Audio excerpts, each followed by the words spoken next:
जय हिंद, वंदे मातरम। नमस्कार साथियों, स्वागत है आपके अपने यूट्यूब चैनल अवतार स्टडी 7054 में। मैं पाल प्रवीण। आज के वीडियो में बात करेंगे जीके के इम्पोर्टेंट प्रश्न। आप किसी भी कॉम्पिटिटिव एग्जाम की तैयारी करते हैं उसके लिए वीडियो बहुत ही इंपॉर्टेंट होने वाला है। आप सभी लोग वीडियो को पूरा देखिएगा और वीडियो को ज़्यादा से ज़्यादा मित्रों में शेयर करिएगा। इस वीडियो के माध्यम से 50 इंपॉर्टेंट क्वेश्चन कवर करेंगे जो आपके एग्जाम के लिए बहुत ही इंपॉर्टेंट है। तो आइए मित्रों, शुरुआत करते हैं आज की शानदार क्लास के साथ। आज का पहला प्रश्न है, भारत का पेरिस किस शहर को कहा जाता है। मोस्ट इंपोर्टेंट क्वेश्चन है, सभी लोग एक बार क्लास को शेयर कर देंगे। भारत का पेरिस किस शहर को कहा जाता है, सभी लोग बताएंगे कि भारत का जो पेरिस है वह किस शहर को कहा जाता है।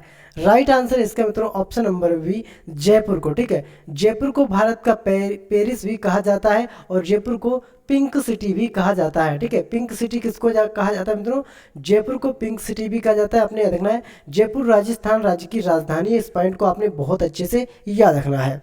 अगला प्रश्न है, भारत का राष्ट्रीय बाग सत्यमेव जयते कहाँ से लिया गया। मोस्ट इंपोर्टेंट प्रश्न है, सभी लोग आंसर कमेंट करेंगे। भारत का जो राष्ट्रीय बाग है सत्यमेव जयते, ये कहाँ से लिया गया है। सही आंसर इसका ऑप्शन नंबर सी, मुंडकोपनिषद से इसको लिया गया है। अपने याद रखना है, कई बार इस प्रश्न को एग्जाम में पूछा गया है, तो आप सभी लोग इसको स्टार बनाकर नोट कर लीजिएगा, बहुत ही इंपॉर्टेंट पॉइंट है। अगला ऑप्शन है, भारत में सबसे अधिक कौन सी भाषा बोली जाती है। आप सभी लोग कमेंट करके बताएंगे कि भारत में सबसे अधिक कौन सी भाषा बोली जाती है। सभी लोग कमेंट बॉक्स में छाप दीजिएगा, सबसे अधिक बोली जाने वाली भाषा कौन सी है।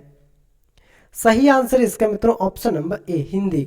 हिंदी भाषा भारत में सबसे अधिक बोली जाती है और हिंदी भाषा को राष्ट्रीय भाषा भी घोषित किया गया है। ठीक है, हिंदी दिवस की बात करते हैं तो 14 सितंबर को हिंदी दिवस भी मनाया जाता है। आपने याद रखना है, मोस्ट इंपोर्टेंट पॉइंट है 14 सितंबर। इस पॉइंट को कई बार एग्जाम में भी पूछा गया है। अगला ऑप्शन है, दुनिया की सबसे प्राचीन भाषा कौन सी है। आप सभी लोग कमेंट करके बताएंगे कि दुनिया की सबसे प्राचीन भाषा कौन सी है। दुनिया की सबसे प्राचीन भाषा की बात करें तो हमारी कौन सी हो जाएगी मित्रों, ऑप्शन नंबर डी, संस्कृत जो भाषा है ये दुनिया की सबसे प्राचीन भाषा है। आपने याद रखना है। अगला ऑप्शन है, निम्नलिखित में किसे आधुनिक युग का तुलसी कहते हैं। सभी लोग आंसर कमेंट करेंगे, किसे आधुनिक युग का तुलसी कहा जाता है। और जिन लोगों ने अभी तक वीडियो को शेयर नहीं किया है, वीडियो को लाइक नहीं किया है और हमारे चैनल को अभी तक जिसने सब्सक्राइब नहीं किया है, तो आप सभी लोग एक बार वीडियो को शेयर कर दीजिए, लाइक कर दीजिए और चैनल को भी सब्सक्राइब कर दीजिए। आधुनिक युग का तुलसी कहते हैं, सही आंसर है इसका मित्रों ऑप्शन नंबर 2। ठीक है, option number B, Maithili Sharan Gupt को आधुनिक युग का तुलसी भी कहा जाता है। ठीक है, आधुनिक युग की तुलसी की बात करें तो किसको कहा जाता है मित्रों, मैथिली शरण गुप्त को। इस पॉइंट को आपने बहुत अच्छे से याद रखना है। अगला ऑप्शन है, निम्न में किसे संस्कृत व्याकरण का जनक माना जाता है। क्वेश्चन नंबर 6 मित्रों बहुत ही इंपॉर्टेंट है, किसे संस्कृत व्याकरण का जनक माना जाता है। आप सभी लोग बताएंगे जल्दी से, संस्कृत व्याकरण का जनक किसे कहा जाता है। राइट आंसर इसका मित्रों ऑप्शन नंबर डी, जो पाणिनि थे मित्रों, पाणिनि को संस्कृत व्याकरण का जनक कहा जाता है। आपने याद रखना है, मोस्ट इंपोर्टेंट प्रश्न है आपके एग्जाम के लिए, तो सभी लोग इस प्रश्न को स्टार बनाकर नोट कर लीजिएगा। अगला ऑप्शन है, किसे हिंदी भाषा के लिए प्रथम ज्ञानपीठ पुरस्कार प्रदान किया गया था। मोस्ट इंपोर्टेंट प्रश्न है, आप सभी लोग आंसर कमेंट करेंगे।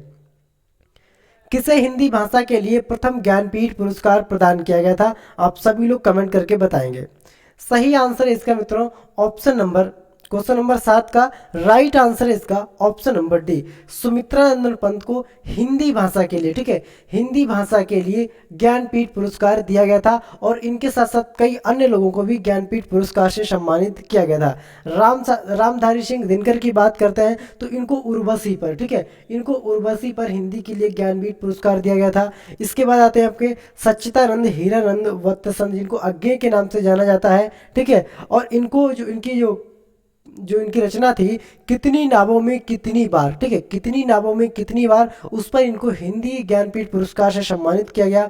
महादेवी वर्मा की बात करें, ठीक है, महादेवी वर्मा को यामा रचना पर हिंदी ज्ञानपीठ पुरस्कार से सम्मानित किया गया था। आपने याद रखना है, मोस्ट इंपोर्टेंट प्रश्न है, हिंदी भाषा के लिए इनको ज्ञानपीठ पुरस्कार से सम्मानित किया गया था।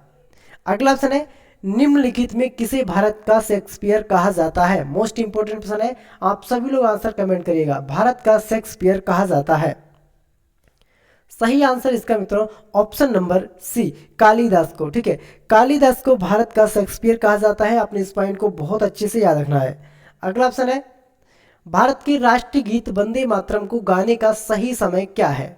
सभी लोग कमेंट करके बताएंगे भारत का जो राष्ट्रीय गीत है मित्रों वंदे मातरम, इसको गाने का सही समय क्रम क्या है।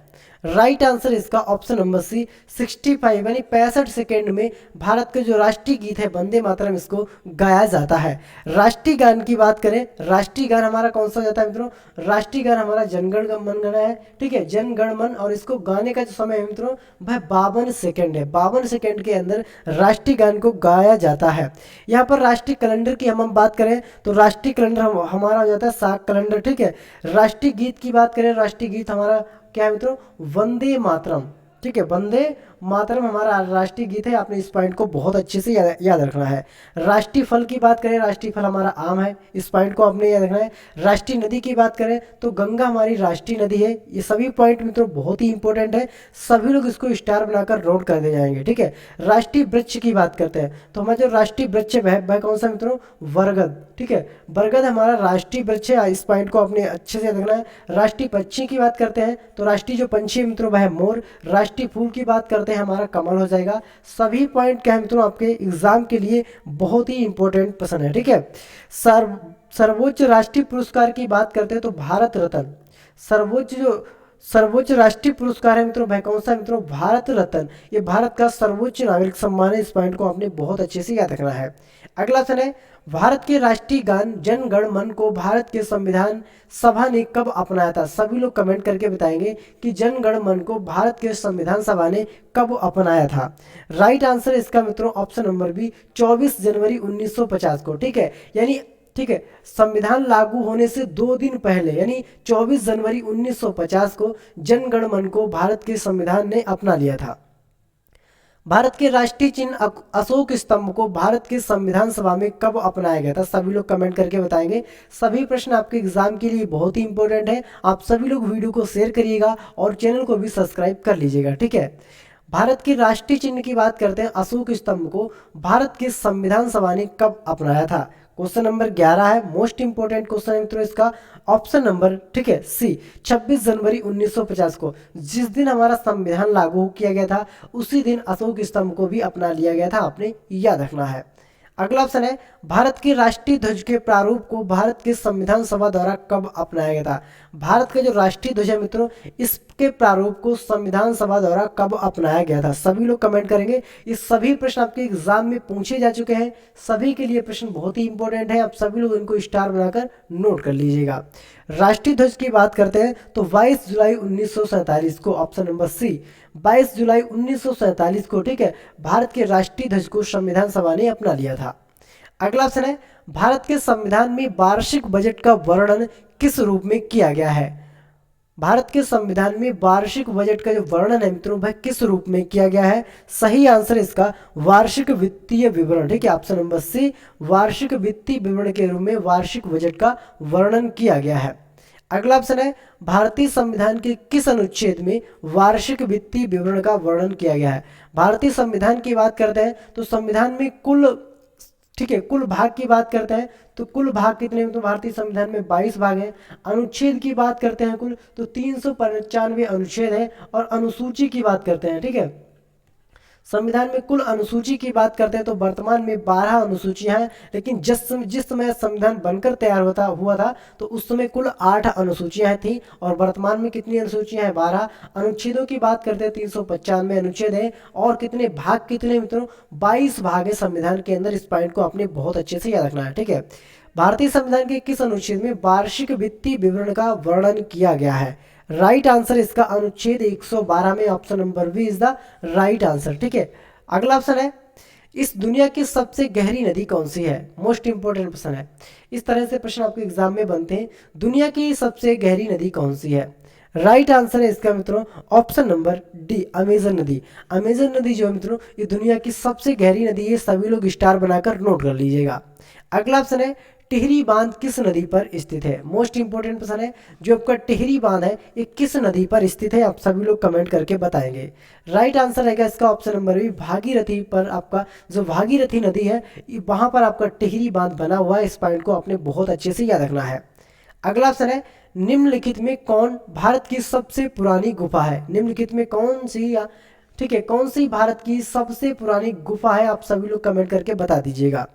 सबसे पुरानी गुफा की बात करते हैं तो भीमबेटका की गुफा है। Option number C is the right answer. ठीक है, भीमबेटका की जो गुफा है मित्रों ये भारत की सबसे पुरानी गुफाएं हैं।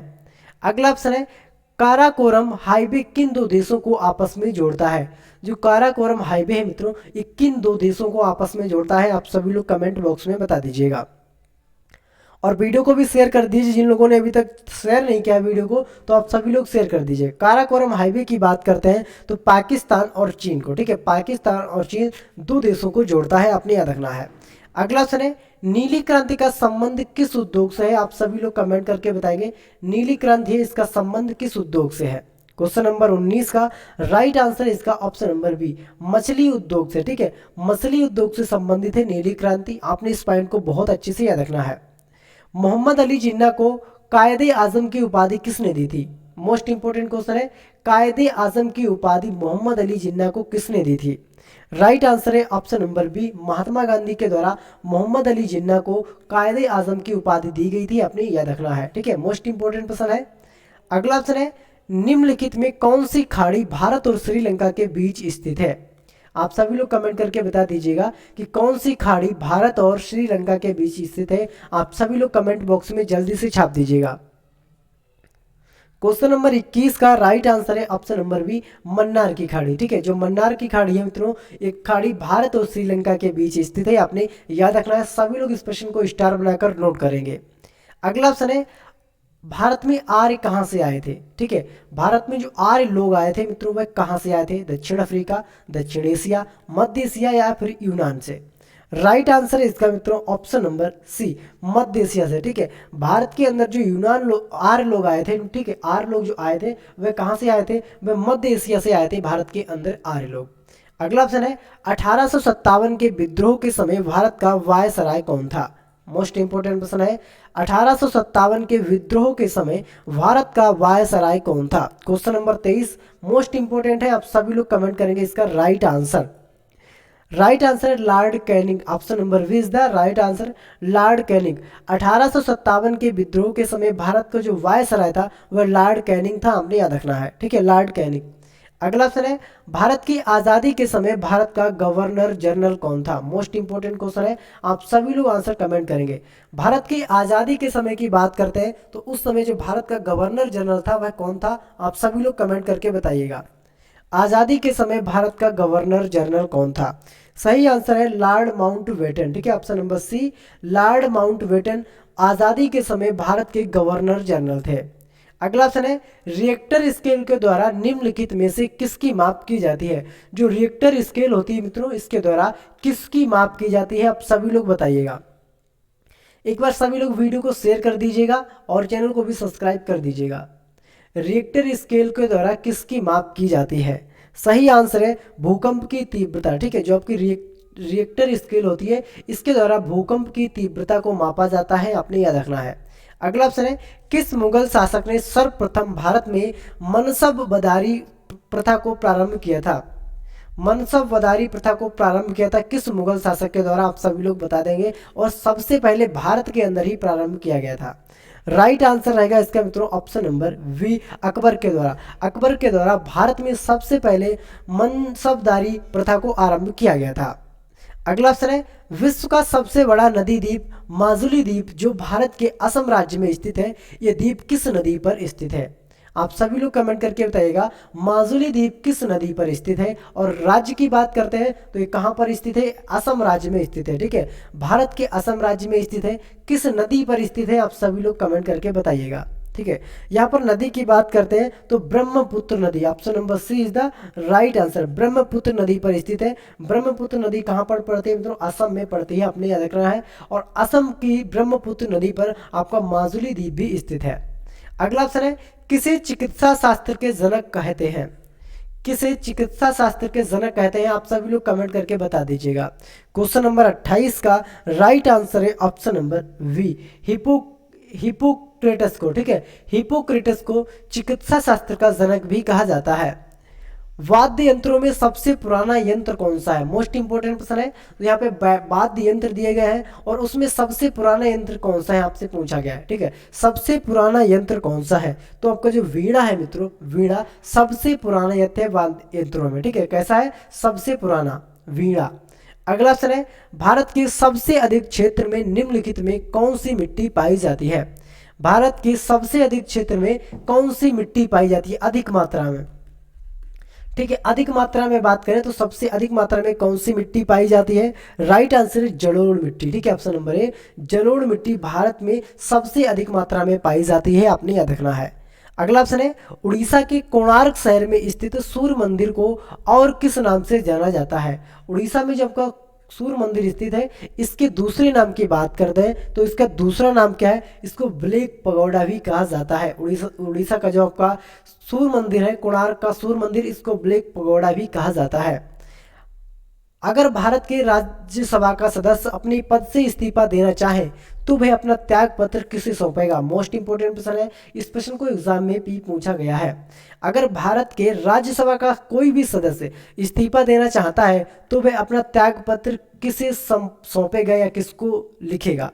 राइट आंसर है इसका मित्रों ऑप्शन नंबर 2। ठीक है, ऑप्शन नंबर बी, उपराष्ट्रपति को। राज्यसभा का कोई भी सदस्य अगर अपना इस्तीफा देगा तो वह त्याग पत्र उपराष्ट्रपति को संबोधित करके लिखेगा। अगला ऑप्शन है, किसके अध्यक्षता में सन 1949 में राष्ट्रीय आय समिति का गठन किया गया था? राष्ट्रीय आय समिति का गठन किया गया था, तो किसकी अध्यक्षता में सन 1949 में राष्ट्रीय आय समिति का गठन किसकी अध्यक्षता में किया गया था? राइट आंसर है पीसी महालनोबिस। ठीक है, पीसी महालनोबिस की अध्यक्षता में सन 1949 को राष्ट्रीय आय समिति का गठन किया गया था। निम्न में से किसे भारत के जनता का सदन कहते हैं? किसको भारत के जनता का सदन भी कहा जाता है? सभी लोग कमेंट करके बताइएगा। राइट आंसर है इसका ऑप्शन नंबर बी, लोकसभा को। ठीक है, लोकसभा को भारत के जनता का सदन भी कहा जाता है, आपने याद रखना है। अगला ऑप्शन है, विजयनगर साम्राज्य की स्थापना किसने की थी? मोस्ट इंपोर्टेंट क्वेश्चन है। विजयनगर साम्राज्य की स्थापना की बात करें तो ऑप्शन नंबर डी, हरिहर बुक्का नाम के 2 भाई थे और इन्होंने विजयनगर साम्राज्य की स्थापना की थी। अगला ऑप्शन है, सन 1919 में जलियांवाला बाग हत्याकांड के समय भारत का वायसराय कौन था? सन 1919 में जलियांवाला बाग हत्याकांड के समय भारत का वायसराय कौन था? 13 अप्रैल। ठीक है, 13 अप्रैल सन 1919 में जो घटना हुई थी जलियांवाला बाग की, और उस समय भारत का वायसराय कौन था? Right answer Lord Chelmsford, option number C, Lord Chelmsford उस समय वर्तमान में। ठीक है, 1919 में भारत के वायसराय थे, आपने याद रखना है। किसके शासनकाल में प्रसिद्ध इतिहासकार इब्न बतूता भारत आया था? मोस्ट इंपोर्टेंट क्वेश्चन है, बहुत ही एग्जाम में पूछा गया है कि जो आपका इब्न बतूता था मित्रों, यात्री था, विदेशी यात्री था, और ये भारत में किसके शासनकाल में आया था? इब्न बतूता की बात करते हैं तो किसके शासनकाल में आया था? तो हमारा आप सभी लोग कमेंट करके बता दीजिएगा। इब्न बतूता मोहम्मद बिन तुगलक के शासनकाल में भारत में आया था। ठीक है, मोहम्मद बिन तुगलक के शासनकाल में इब्न बतूता भारत आया था। सन 1965 में हुए भारत पाकिस्तान युद्ध के समय भारत का राष्ट्रपति कौन था? आप सभी लोग बताइएगा। 1965 में भारत और पाक के बीच हुए युद्ध के समय भारत का राष्ट्रपति कौन था? सही आंसर है डॉक्टर सर्वपल्ली राधाकृष्णन। डॉक्टर सर्वपल्ली राधाकृष्णन सन 1965 में हुए भारत और पाकिस्तान के युद्ध के समय राष्ट्रपति थे। अगला ऑप्शन है, भारत में राष्ट्रीय खेल दिवस प्रत्येक वर्ष मनाया जाता है। भारत में राष्ट्रीय खेल दिवस प्रत्येक वर्ष मनाया जाता है। खेल दिवस की बात करते हैं मित्रों, कब मनाया जाता है? ऑप्शन नंबर सी, 29 अगस्त को मेजर ध्यानचंद की जयंती के रूप में खेल दिवस को रूप में मनाया जाता है। इस पॉइंट को आपने बहुत अच्छे से याद रखना है। भारतीय संविधान के अनुसार लोकसभा में अधिकतम सदस्यों की संख्या कितनी हो सकती है? भारतीय संविधान के अनुसार लोकसभा में अधिकतम सदस्यों की संख्या कितनी हो सकती है? आप सभी लोग कमेंट करके बताइएगा। ठीक है, अधिकतम सदस्यों की संख्या की बात करें तो अधिकतम सदस्यों की संख्या कितनी होती है? 552। ठीक है, लेकिन वैसे कितनी रहती है मित्रों? वैसे रहती है 545। इस पॉइंट को आपने बहुत अच्छे से याद रखना है। अगला ऑप्शन है निम्नलिखित में कौन भारत की 12वीं बारहमासी नदी प्रणाली है। 12वीं नदी प्रणाली आप सभी लोग कमेंट करके बताएंगे। निम्नलिखित में कौन भारत की 12मासी नदी प्रणाली है, आप सभी लोग कमेंट करके बताइए। 12मासी नदी प्रणाली की बात करें तो वह कौन सी नदी हो जाएगी, सिंधु नदी प्रणाली। ठीक है, सिंधु नदी प्रणाली भारत की 12मासी नदी प्रणाली है।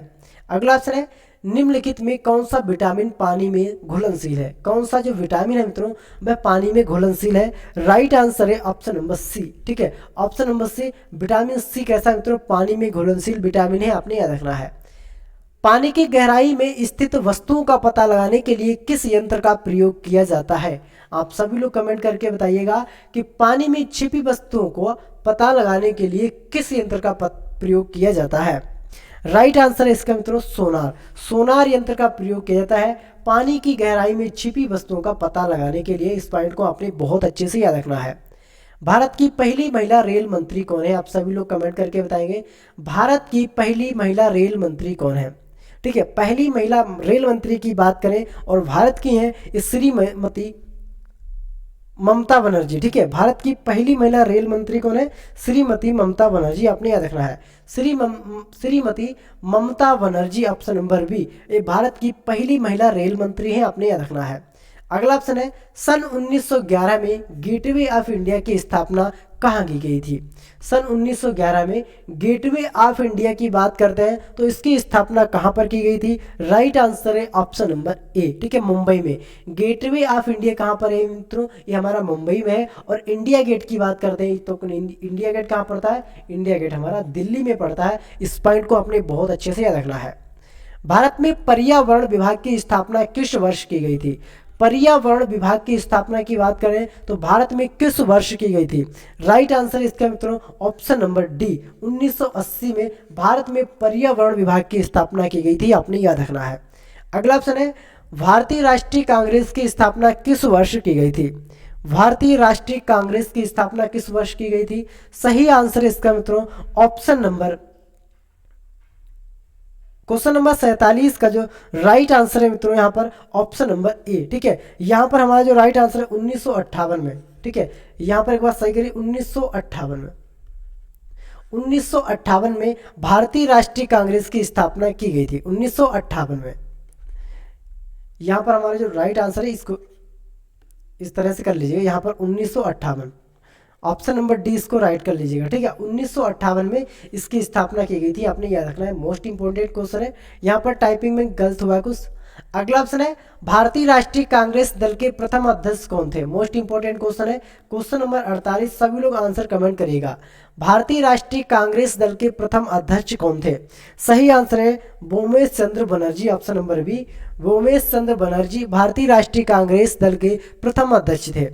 भारतीय संविधान में कुल कितनी अनुसूचियां हैं। मोस्ट इंपोर्टेंट क्वेश्चन है, भारतीय संविधान में कुल कितनी अनुसूचियां हैं। तो भारतीय संविधान में कुल अनुसूचियों की बात करते हैं तो वर्तमान समय में 12 अनुसूचियां हैं, लेकिन जब संविधान बनकर तैयार हुआ था तो उस समय अनुसूचियां कितनी थी, उस समय 8 अनुसूचियां थी। अनुच्छेद की बात करते हैं तो अनुच्छेद कितने, 395 संविधान में अनुच्छेद है। भाग की बात करते हैं तो भाग कितने हैं, 22 भाग हैं भारत के संविधान के अंदर। इस पॉइंट को आपने बहुत अच्छे से याद रखना है, ये सामान्य जानकारी है जो आपके एग्जाम के लिए बहुत ही इंपॉर्टेंट है। अगला ऑप्शन है भारत को और किस नाम से जाना जाता है। आप सभी लोग कमेंट करके बताइएगा भारत को और किस नाम से जाना जाता है। जिन लोगों ने अभी तक क्लास को शेयर नहीं किया है, वीडियो को लाइक नहीं किया है, तो आप सभी लोग एक बार वीडियो को शेयर कर दीजिए, लाइक कर दीजिए और चैनल को भी सब्सक्राइब कर दीजिएगा। भारत को और किस नाम से जाना जाता है, यहाँ पर राइट आंसर हो जाएगा मित्रों ऑप्शन नंबर डी, उपरोक्त तो सभी। भारत को हिंदुस्तान भी कहते हैं, भारत को आर्यव्रत भी कहा जाता है और भारत को इंडिया भी कहा जाता है। ठीक है, भारत को इंडिया भी कहा जाता है। इस सभी पॉइंट आपके एग्जाम के लिए मोस्ट इंपॉर्टेंट है। आप सभी लोग वीडियो को पूरा देखिएगा, वीडियो को शेयर करिएगा, चैनल को भी सब्सक्राइब करिएगा और अपना स्कोर भी बताइएगा कि आपने 50 प्रश्नों में कितने प्रश्नों का सही से आंसर किया है। कमेंट करके हमको जरूर बताइएगा कि आपको हमारी क्लास कैसी लगी। ठीक है, और चलते हैं, मिलेंगे अगली फिर वीडियो में, तब तक के लिए जय हिंद, जय भारत।